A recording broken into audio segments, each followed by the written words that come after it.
Hilchos Ishus Perek Arba ve'esrim, the laws of marriage, chapter 24. We're wrapping up this major set of laws. Tomorrow is the final chapter. We've already concluded defining all the parameters of the Kesubah, the rights that the husband gets from his wife, and the obligations that the husband has to his wife. We've talked extensively about the collective rights of the husband and wife over the shared properties that are in the marriage, who can sell what and when, who inherits what and when.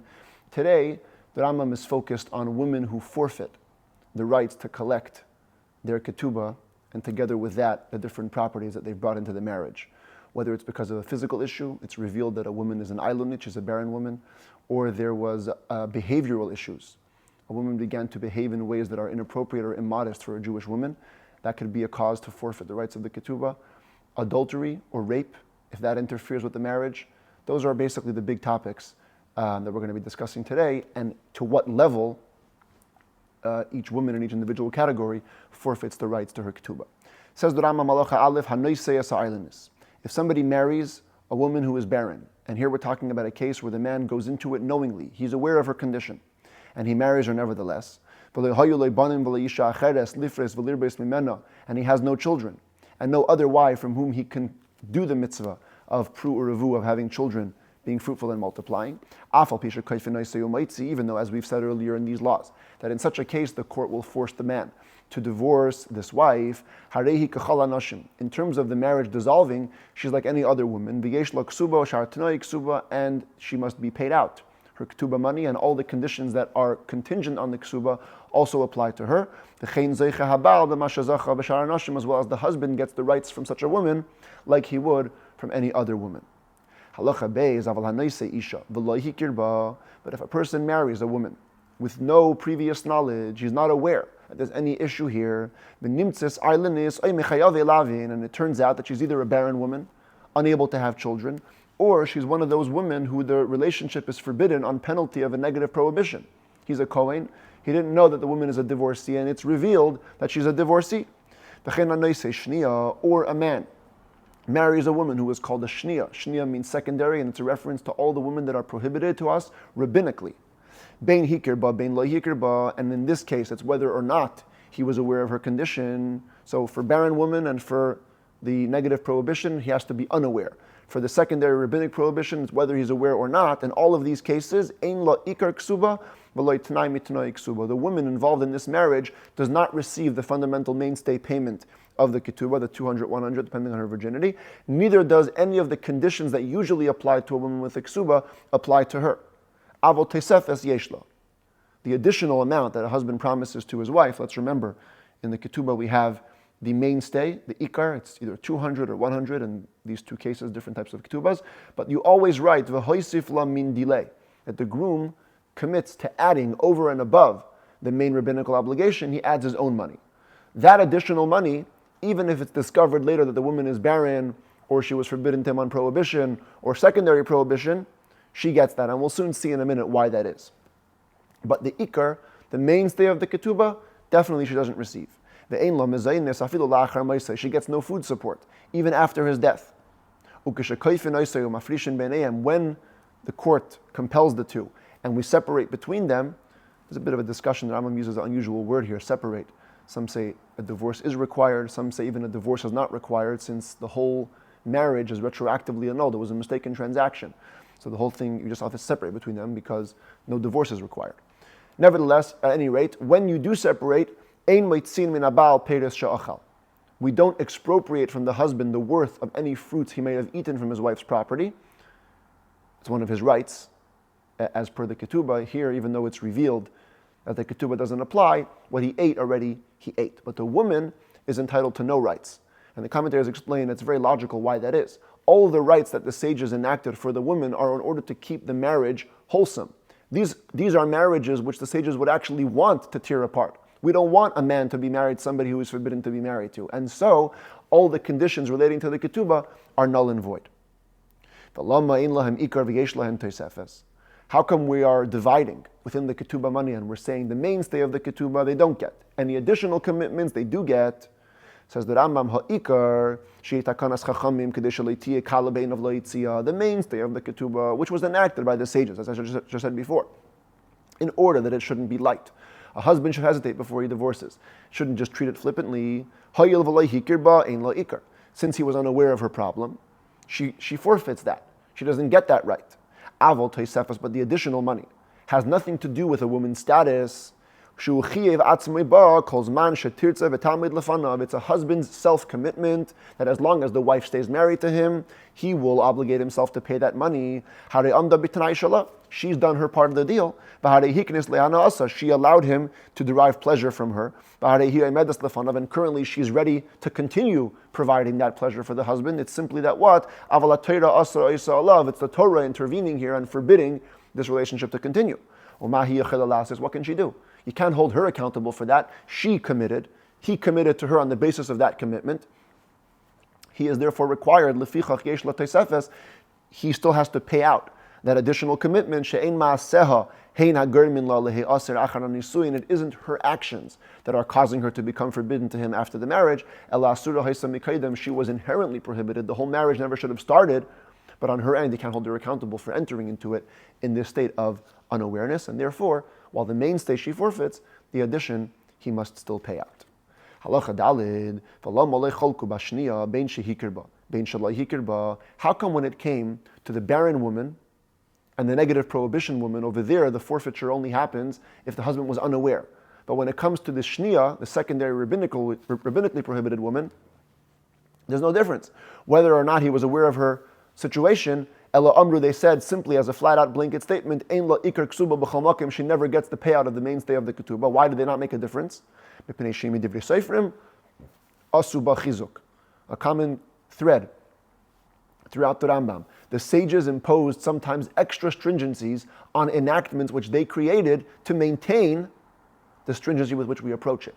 In other words, we don't want anybody to treat the secondary rabbinic prohibited woman with less severity than a biblically prohibited woman. So we actually said here, even if you're aware of her condition, she forfeits the ketubah. But were a man to blatantly go and marry a woman on whom he's prohibited by negative prohibition, knowingly aware of her situation, or a woman who is prohibited by a positive commandment, like one of those converts from the Egyptian nation, the Ammonite nations, where we're prohibited to marry them, learned out of a positive commandment, as we've seen in the beginning of this set of laws.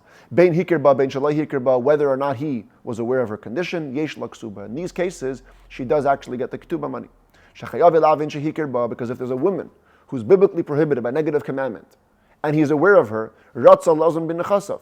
The idea is that the man committed, he simply is declaring, I still want to feed her. So, you damaged your own property. Whereas the positive commandment prohibitions are a lighter level of prohibitions, and so we don't say that you forfeit the ketubah. In both these cases, support must be provided if the husband dies to these women from his estate. Similarly, if he would have gone on a journey and she would borrow money to feed herself, he's obligated to pay up for that. When, however, the court steps in and compels the marriage to end, we compel the man to divorce his wife. Here, in contrast to the other situation in the beginning of the chapter, we do expropriate from the husband any money of any fruit that he ate during this marriage because it was prohibited biblically and should never have happened.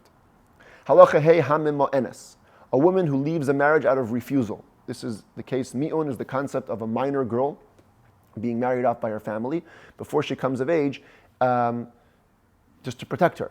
And when she reaches the age of majority, if she doesn't want the marriage anymore, all she has to simply say is, I don't want it. There's no divorce required.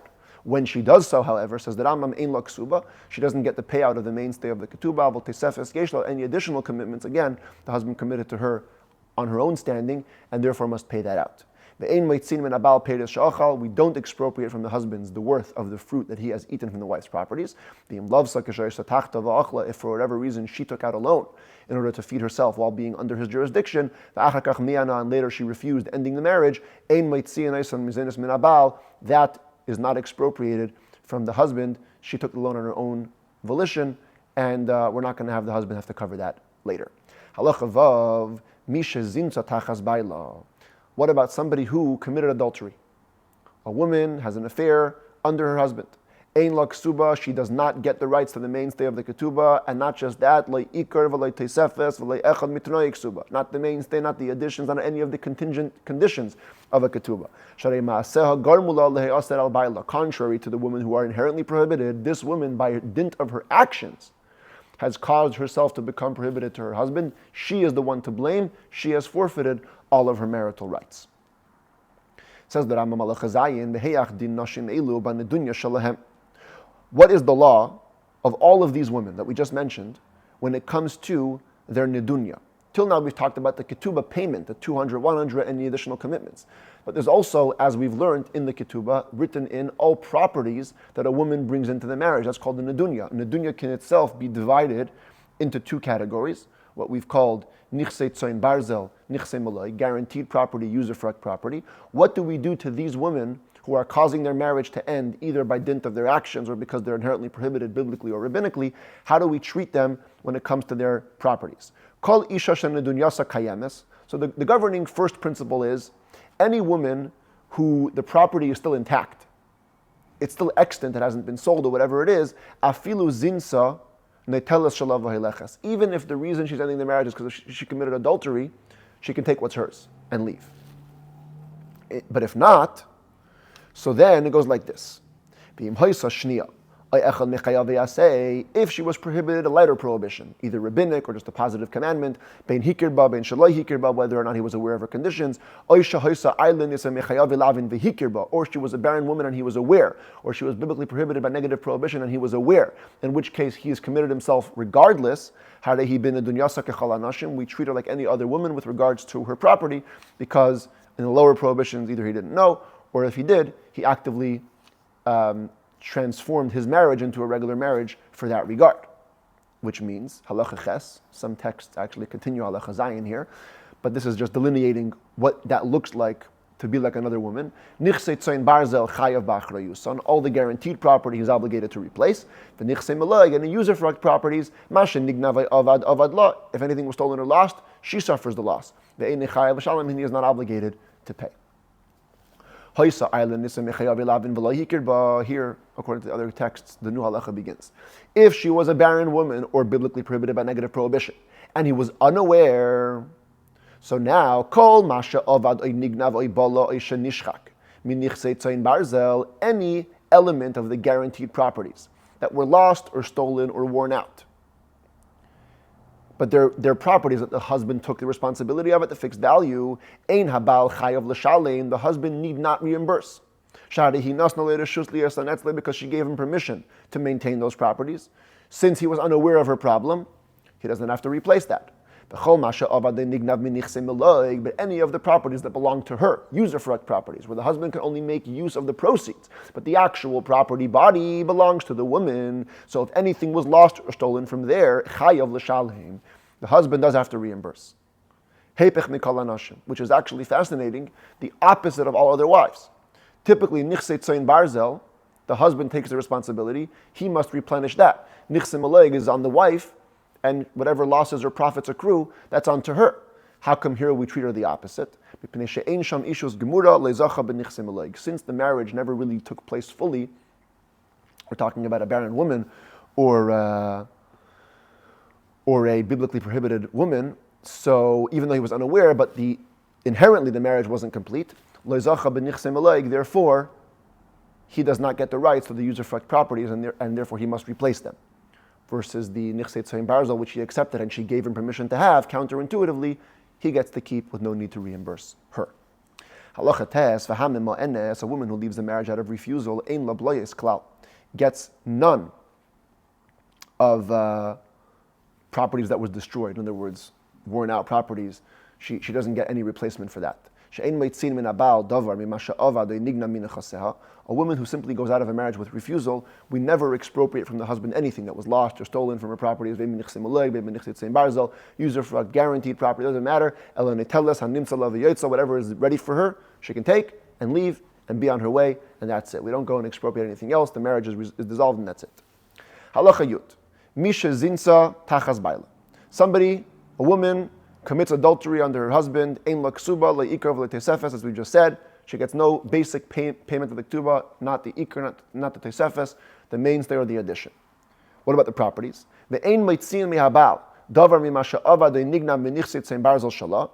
We also don't expropriate from the husband anything that's been lost from the guaranteed properties. And certainly we don't expropriate from the husband anything to do with the usufruct properties. It's blamed on the woman. In other words, she kind of loses on both ends. She committed adultery. She's the problem here. And now that Rambam introduces us to new concepts. Not just a woman who actually commits adultery, we have witnesses testifying to that effect. Even a woman who transgresses what's known as the religion of Moses, or the Jewish religion, in other words, she violates certain customs that are not in the spirit of modest, appropriate behavior for a Jewish woman, as the Rambam will soon delineate what exactly goes under each of these categories. Or a woman who exits a marriage because of a bad rumor spread about her, which we'll soon see how that's defined as well. These women also do not get the payout of the Ketubah money, not the mainstay, not the addition. They also don't get any of the conditions that the Kesubah is contingent on. And each one just takes whatever they have left of their properties, if they brought any in, and leave. The husband doesn't have to pay up anything, not what he lost, not what he caused to lower in price, to depreciate, doesn't matter. The woman's actions, she's the one to blame, and she suffers the losses. Now that Rambam defines them. The following are the things that if a woman are to do them, she has transgressed on what's called the faith of Moses, the religion of Moshe Rabbeinu. Number one, she goes out to the market with totally uncovered hair. That's immodest and inappropriate. Or she's a woman who's constantly taking oaths, taking vows, and not fulfilling them. Or she engaged in relations while on her period and didn't reveal it to her husband. Or she does not take challah, the requisite separation from a dough, when making them, thereby feeding her husband untithed dough. Or she purposely fed her husband forbidden things. And we're not, needless to say, needless to say that she fed him literally forbidden stuff, insects and unslaughtered animals. And even things that haven't had the proper tithes. And here we go back to this slide. We love this slide. Untithed produce requires 2% to the Kohen, 10% to the Levi, another 10% either to Jerusalem or to the poor people. If she did not take the proper tithes and is feeding her husband this grain, she is transgressing on Das Moshe, the faith of Moshe Rabbeinu. How will you ever find out if your wife is feeding you untithed dough or untithed produce? The only way to figure it out would be if she tells the husband, this produce, I had certain Kohen come by, he fixed them up for me, he took all the proper tithes. The isazu, or this dough that I made, I had a friend of mine come over, she measured the dough, she took all the proper challah. Or Mr. Sage, I brought him a stain of blood that I had on one of my clothing, which could potentially be cause for creating a prohibition of nida, as we'll see in the 5th book of the Rambam. And I went to this sage and he declared my stain to be pure. And then after the husband eats or engages in relations with the woman, he goes and asks that guy, hey, Mr. Cohen, did you actually tithe my wife's produce? Or Mr. Sage, did you actually purify the stain that my wife showed you? And he says, never happened. So it's clear that the wife is lying. Similarly, if a woman is presumed to be a nida amongst her neighbors, Talmudic times today it's very private. These matters are kept very, very private and personal. But in times of old, because a woman who was on her period actually transmitted ritual impurity to anybody who would touch her, so pretty much all the neighbors knew when a woman was on her cycle. So if a woman enters that state where she is presumed to be on her cycle by her neighbors, but then she tells her husband, I'm pure, and he has relations with her, she has now transgressed Das Moshe, the faith of Moses. Ve'ezahi Das Yehudis, what is considered the faith of regular Judaism, Jewish faith. Other types of immodest behaviors. It's a reference to the modest behavior which Jewish women have taken upon themselves. So the following things would qualify as transgressing the Jewish faith. Number one, she goes to a market or to an open alleyway, not with her hair totally uncovered, but rather her head is uncovered in as much as she isn't wearing a full head covering like most women used to wear in those times. Even if the actual hair is covered by a net or by what's called a tichel, a kerchief, but she isn't wearing the full covering, that's already considered to be transgressing das Yehudis. Today, the commentaries say it's not the custom anymore. So once a woman's hair is covered, at least with a kerchief, that classifies as okay. Or she was purposely spinning thread in the marketplace with a rose on her face, opposite her face. On her forehead, on her cheeks. As promiscuous, non-Jewish women behave. She's purposely attracting attention to herself. Or she's spinning thread in the market and revealing her arms to people. Or she was playing around, flirting with young men. Or she demanded conjugal relations from her husband with a loud voice, to the point that her neighbors can hear her speaking about matters of relations. Or she was cursing her father-in-law in front of her husband. These are all qualifications for transgressing the Jewish faith. Jewish faith as it relates to Jewish girls' modest behavior. Yud Gimel, Ezra Tikein. Ezra, the scribe, made an enactment, that always, when a woman is at home, she should gird herself with a belt. Some people explain this to mean a chastity belt. Others say it refers to underwear, which was uncommon in those days unless it was an act of modesty. All for modesty. The point is, a woman should be more inclined towards modesty even in her own home. But if she didn't wear this belt, she isn't considered to transgress the faith of Moses in this case. She hasn't forfeited her Kesubah payment. Similarly, if she only went out with her head uncovered from one courtyard to another within an alleyway, let's remember this from Laws of Shabbat. They used to build big alleyways. Each alleyway opened into a chatzer, into a courtyard where multiple homes were situated. So a woman walks from here, one chatzer, to another chatzer, one courtyard to the other, within one alleyway. Hair uncovered. Since at least there is a kerchief, not totally uncovered, she isn't considered to be violating the religion in this aspect. In order for a woman to qualify as being one who transgresses these faiths, so she first must be warned and have people that can testify to her actions, and only then does she forfeit her ketubah. If she only transgressed privately between the husband and wife, he knew that she was violating these religions element, and he warned her, no witnesses, he warned her himself. And she transgressed again. The husband, it's now his word against hers. He says, I warned you and you did it again. She says, first of all, I never did it. Or she says, you never warned me. At this point, if he wants to divorce her, he still must pay out the ketubah so long as she swears that she didn't transgress. She swears to the veracity of her words. If she were to admit that she indeed transgressed again after the warning, that would qualify like witnesses, and she would forfeit her entire ketubah. Halacha tezvav. So we've defined the different types of religion of Moses, religion of Jew. What is the concept we mentioned before, the third concept of a woman who leaves a marriage because of a bad rumor? What would be a woman who exits a marriage out of a bad rumor? That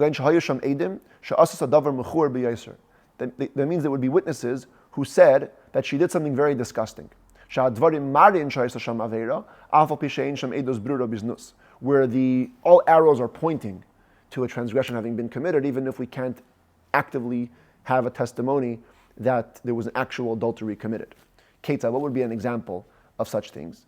Let's say she was alone in a courtyard, and they see a passerby just come out of the courtyard where we know she was alone. And and they walk in right away as he walks out. And as we walk in, she's standing up from the bed, putting on her pants, or wrapping her belt. Or they find moist spittle, saliva, on top of the bed canopy. Could only come from somebody who was lying back. She was surely engaged in a negative act. Or they saw two people, this married woman and this other guy, coming out of a dark place, or lifting each other out of a pit, something like that. Or they saw the man kissing the woman's garment. Or they saw each other kissing, or groping each other. So they went one after another to a room and locked the doors. There's no clear proof of adultery, all these similar things. But nevertheless, since it looks like it's pretty disgusting behavior, if the husband wants to have her exit the marriage, he can force her out with no payment of the ketubah. She needs no warning.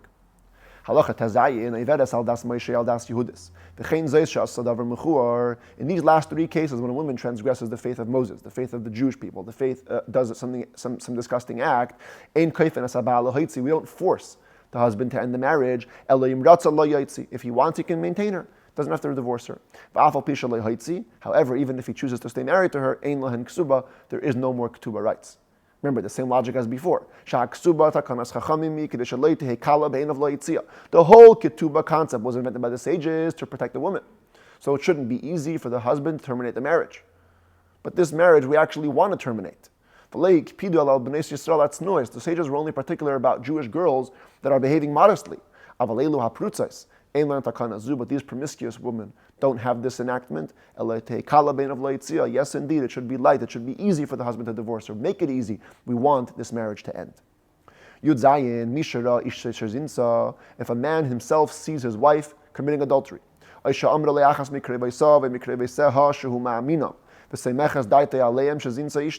or one of his relatives or her relatives who he trusts, he believes them, and they tell him that his wife committed adultery, whether it was a man or woman testifying to this fact, since he relies in his mind that the matter is true, he must divorce his wife. He can no longer have relations with her, but since there's no actual witnesses, he must pay the ketubah rights when he ends the marriage. If she admits to him that she in fact committed adultery, she of course has forfeited her ketubah rights and leaves the marriage with no money. Therefore, if she's not admitting, he can force her to take an oath to the veracity of her words, a biblical oath, holding an object, holding a Torah scroll, to the effect that she didn't commit adultery. If he says he saw her herself, he saw her himself, and only then she can collect the ketubah. But in another matter, it's pretty problematic words here. The Kesef Mishnah says it should say b'divrei acher. If he's relying on somebody else's words, he didn't see her herself. He didn't see her himself. He cannot make her swear to an oath unless he's already having her swear for some other matter. Then he can do what's called gilgul shvua, rolling the oath. Once you're already making a woman take an oath, you can add on whatever else you want. But if your only source is somebody else telling you that your wife committed adultery, she needs no oath. If she isn't admitting to it, she collects the Kesubah. If she admits, of course, she forfeits the Kesubah. If she doesn't admit, you can't force her to take an oath. A woman comes over to you. There's no prior knowledge, not from you, not from any friends. The wife comes over and says, I committed adultery willingly, and that's it. I had an affair. We don't listen to her. Perhaps she put her eyes to another man, and she's just lying to get out of the marriage. But she is believed insofar as making her lose the ketubah rights, mainstay and the addition, and also any remaining property. If any property got lost, husband doesn't have to replace them. She agrees to adultery. So we go stringently. We don't let her leave the marriage, but we make her lose all her rights. However, if the husband believed her, if he trusts her, he actually has to divorce her, just on her admission. But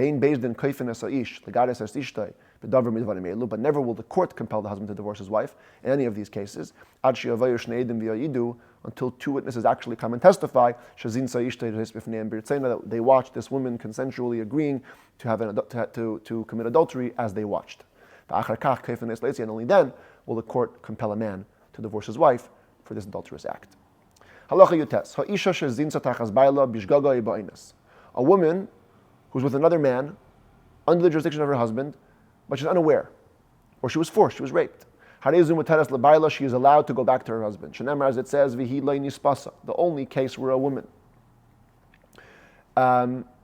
becomes forbidden to her husband is if she was not forced, which means if she was forced, she remains permitted.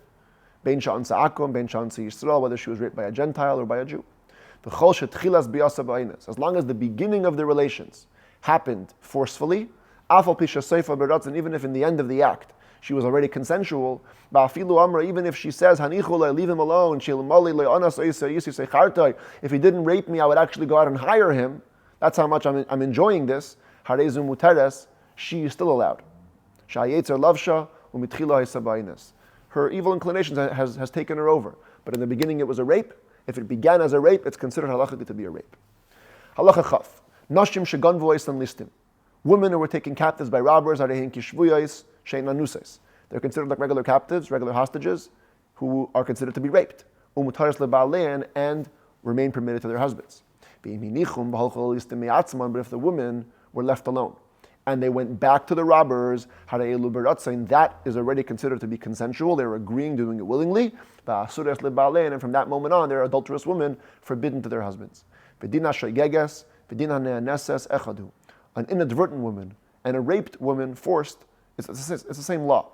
Because being unaware, being inadvertent, has an element of totally unwillingness and forced upon you.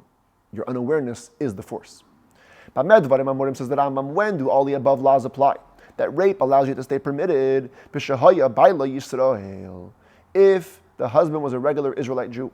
But if a wife was married to a Kohen, even if she was inadvertent, even if she was raped, she is going forward prohibited to her husband because she has become what's called a zona. A zona means a woman who was with someone forbidden to her.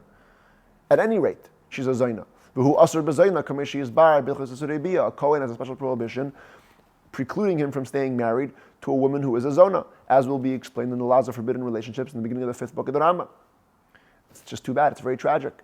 A Kohen's wife is raped. He can no longer stay married to her. So now either way, whether you're the wife of a regular Jew or of a Kohen, and she was raped, the Ketubah payment is still valid, intact. The mainstay and the addition, she loses nothing from the Ketubah. We actually force the Kohen to pay out the Ketubah and to divorce her. A wife of a Kohen comes to her husband and says, I was raped. I was inadvertent. I had relations with someone else. Again, like the regular woman, we don't believe her. Perhaps she put her eyes on another man. But if she was trustworthy to him, or somebody else had told him this information, somebody who he relies on, in Kesubah, he must divorce her and give her a Ketubah. If a man tells his wife, in the presence of two witnesses, do not go into seclusion with that specific person. And nevertheless, while two witnesses watched, she went into seclusion with those two witnesses, with that man. And she waited there, the time it takes for her to become defiled. This is a very special case. It's called a sota. She is forbidden to her husband until he gives her to drink the bitter waters, a whole process administered in the temple, as we'll learn at the end of this book. As will be explained in the laws of sota. If the husband dies before he has a chance to have her drink the bitter waters, she forfeits the rights to her ketubah. Even if they don't find any evidence of a disgusting act, she simply went into seclusion. There is nothing more disgusting than that, where the husband explicitly warned her against seclusion, and she goes into seclusion, even if we can't prove anything. That itself is disgusting and reason enough to forfeit her ketubah. Nowadays, we don't have a temple, we don't have the process of the sota waters. Nesra alav isur olam. By going into seclusion with that man, she prohibits herself upon the man, her original husband, forever. Kesubah, she leaves the marriage with no ketubah, forfeits the rights completely. Not the mainstay, not the addition, because it was her actions that caused her to become forbidden to her husband. What if he didn't say the warning in front of the witnesses? Privately, he told her, listen, I don't want you going into seclusion with the other man. He sees her going into seclusion with the man and being there long enough to become defiled. Today, where we don't have the sota waters, that woman as well becomes prohibited on her husband. He must divorce her, but he must give the ketubah money. No witnesses. But if she comes and admits, it isn't just him accusing her, she admits that she went into seclusion with the man. After the warning, like in the case of adultery, when she admits the claim of the husband, she leaves the marriage with no ketubah rights. And therefore, even in a case where she is deserving of the ketubah, in other words, where she isn't admitting to his claim, he is allowed to take an oath, to make her take an oath to the veracity of her words, and only then, and then he will pay out the ketubah which she is entitled to.